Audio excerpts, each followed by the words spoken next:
welcome back. You found me at my new health education Moodle site. You may have noticed that last time I introduced some books that were newly listed in October 2018. This time I decided to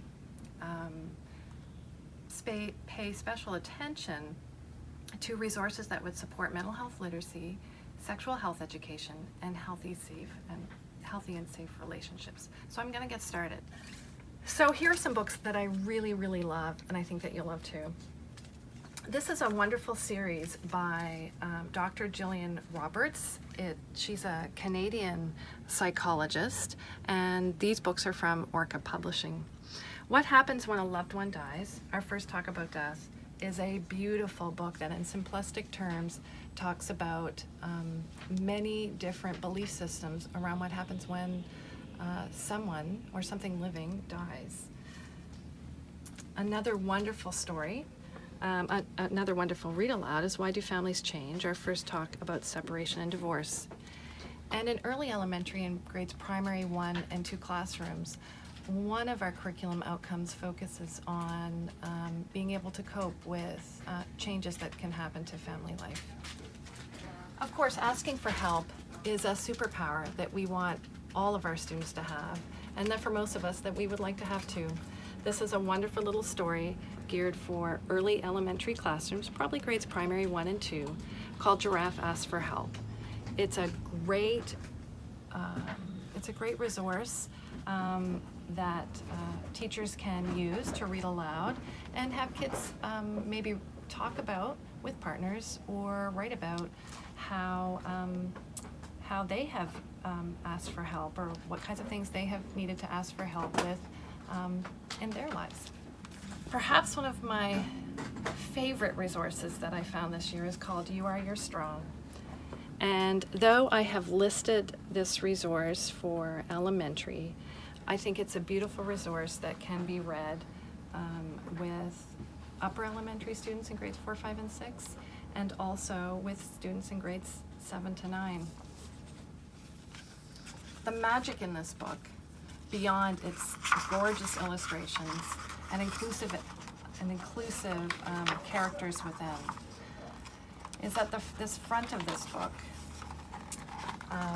helps our students to develop their emotional literacy with emotion words, and it showcases in the first half of the book a feeling that a child has had, a difficult emotion that a child has had, and a caring grown-up or adult who has helped them through this emotion. The really spectacular part of this book is that the second half of the book shows the child, having learned from a caring, safe adult, how to regulate their difficult emotion, worry, fear, sadness, anger, themselves. And so a really important component of mental health literacy has to do with building resilience in times of challenge. And this book does a beautiful job at showing and demonstrating and modeling a child's sense of agency. And of course, that's what we want all of our children to have. Another book to cap off some of the great resources to address mental health literacy in grades primary to 2 is Theo's Mood. So again, showcasing a number of different kinds of emotions, which is one of our curriculum outcomes in grades primary to 2. What I like about this book is that the main character is a male-identified student. Moving on to grades 4 to 6, The Color Thief, A Family Story of Depression, is a lovely story about a young boy and his father in coping with family depression. The Day You Begin is a wonderful story about identity and about resilience, and this book is perfectly matched to have conversations around healthy relationships and positive self-identity in the grades 4, 5, and 6 grade levels. The Lost Seed is a brand new, hot off the press book that really is a story around resilience. So seeds, as you may know, often become lost from their parent tree. But as they become lost and land in different places, sometimes scary places, they can thrive and flourish on their own, from their own agency or from the help of others. And this is a really beautiful book that illustrates that we all can develop resiliency, with guidance and with help, and from within. The Girl and the Wolf is an indigenous story that also focuses on a child who is lost in the woods, and an animal character, in this case the wolf, who helps the child to recognize her own resilience and sense of agency that lives inside her. At the grades 7 to 9 level, we've listed a number of resources that you can use inside Healthy Living or an English Language Arts course that deal with a mental health illness of a family member and how young people cope with that. The Science of Unbreakable Things is another title. Operatic and Hey Kiddo are graphic novels that talk about, that kind of address some of the kind of awkwardness of growing a new adolescent brain and moving through puberty, some of the relational aspects. And I really enjoyed this book, and I think that your students would enjoy it too. Hey Kiddo, that we've listed for Healthy Living 9 and English Language Arts courses at the high school level, is another graphic novel that is incredibly powerful, dealing with the problematic substance misuse of a parent. This author and young person, when he was in the story, is very poignant. He talks about growing up with his grandparents and some of the challenges that he had with a mother that came in and out of his life, who at sometimes was living in prison, and what that did to his own self-identity. And it's been a long time since a book made me cry, but I cried in this office after I finished this novel. It's a beautiful story, and many of the students that we teach could relate to this in some way. So before I leave mental health literacy and move on to sexual health education and healthy relationships, I want to point out 3 resources from the same series that you may be aware of. The Mind Up curriculum. It is a scholastic resource. Sometimes these resources are available through your scholastic book order, but we've listed it on the Book Bureau for you.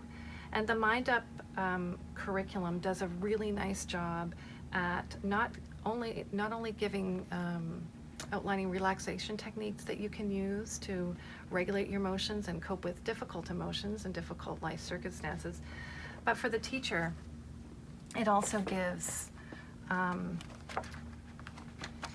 some very good instructional pieces around brain research and parts of the brain. And understanding the role of the brain in health and in illness is an important part of mental health literacy at grades primary to 3, 4 to 6, and Healthy Living 7 to 9. So this comes in grades 3 to 5. Resource, a grade 6 to 8 resource, and they call it a pre-K to 2 resource. So moving on to sexual health education. I love this book, another book from Dr. Jillian Roberts, Where Do Babies Come From? Our First Talk About Birth. And in very simple language,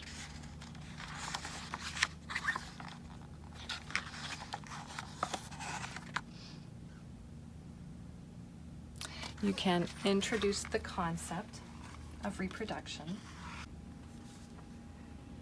This is another series by Dr. Jillian Roberts, and this book is also hot off the press, and we're in the process of listing. You'll find it on the Book Bureau very soon. Under Our Clothes, Our First Talk About Our Bodies. I've listed all the books in this series, our first Talk About series, the World Around Us series. And what I love about it is that on the right side of the 2-page spread, a child asks a question in child-friendly language. So in this case, when I was in the change room last week, I noticed that some people change behind a towel or in private rooms and others don't. Mind being seen naked. Why? And on this side is the teacher talking piece.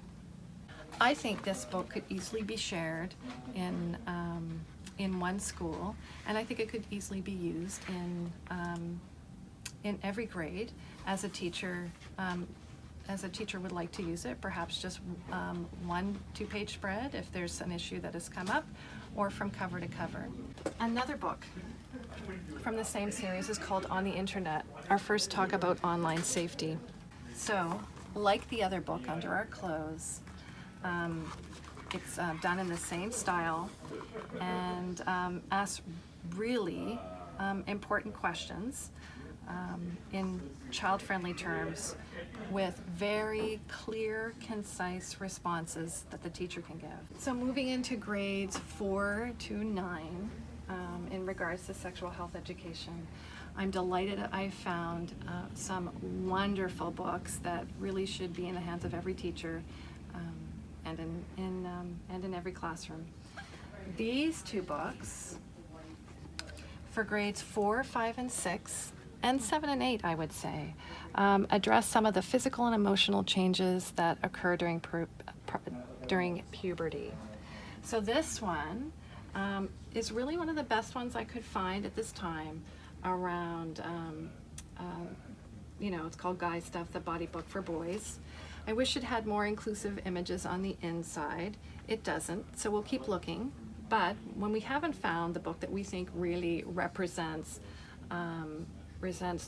diverse cultural perspectives, we list what we think is the best, and until that book is published, and we will find it, we leave it on the ALR. This book, however, the ultimate puberty book for girls, Celebrate Your Body and Its Changes Too, is incredibly inclusive, and I love the images inside this book.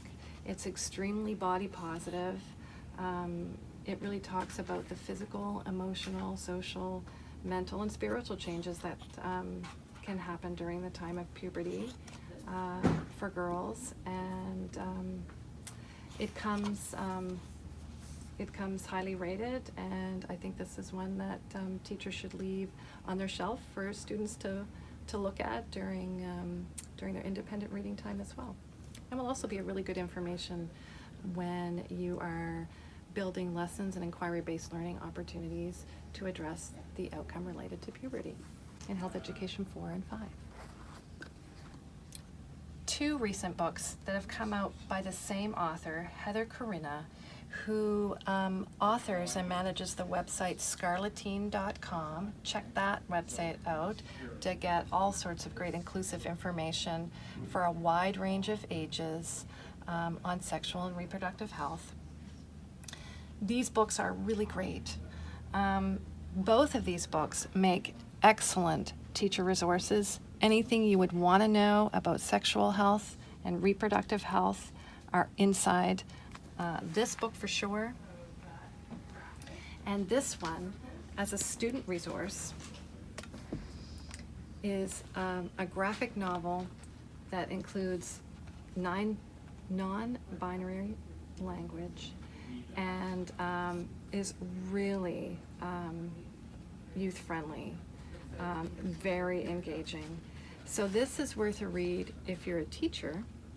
And of course, the last time we met online in this way, we highlighted this new book, Beyond the Basics, a resource for educators on sexuality and sexual health, from Action Canada for Sexual Health and Rights. We were in the process of getting it reviewed. It has been reviewed and approved, and you can find it on the Book Bureau list, on our authorized learning resource list for Nova Scotia schools. Well, that's it for today. That's a wrap.